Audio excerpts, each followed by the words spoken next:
Hi, I'm in kind of a strange place today.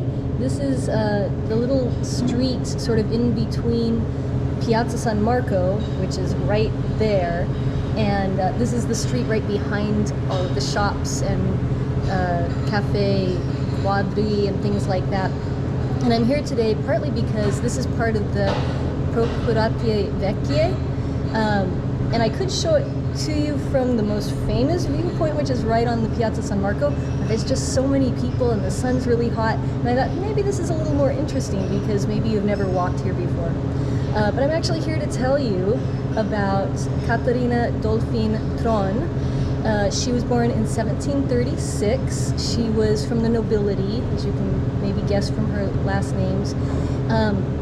She was born into that time when, instead of men leading the literary salons, women were becoming the arbiters of society and starting to run the literary salons.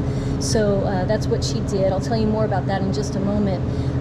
But early on, she had an arranged marriage. You know, it was to bring two wealthy families together. So she married a man named Mark Antonio Tiepolo, and they were married for 17 years, but it wasn't really a love match.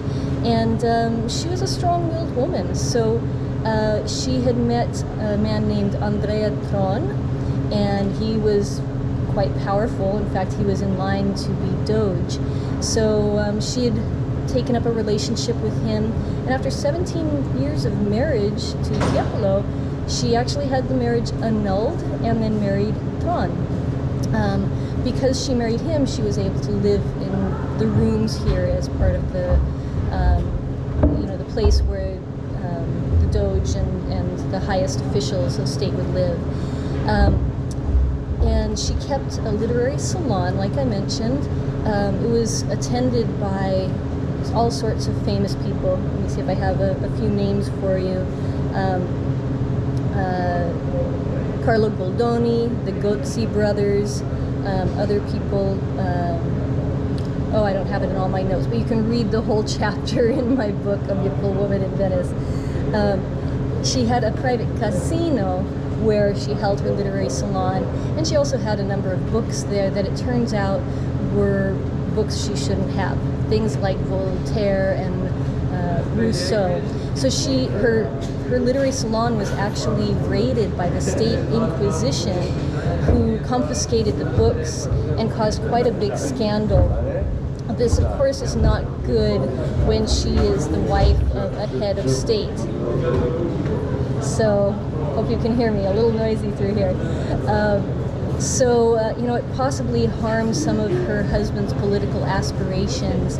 And it showed that the Venetian state was still sort of flexing its muscles, and even someone as powerful as her, who was able to kind of talk her way out of any real censure, it still did some damage.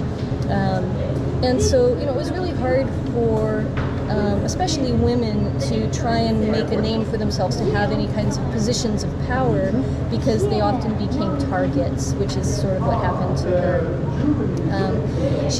After her husband died, she spent the last part of her life living near San Marcuola and continuing to run a literary salon, and really just not becoming cowed, not submissive. She said of herself she felt she had some so-called masculine traits, and I did want to share one last quote with you.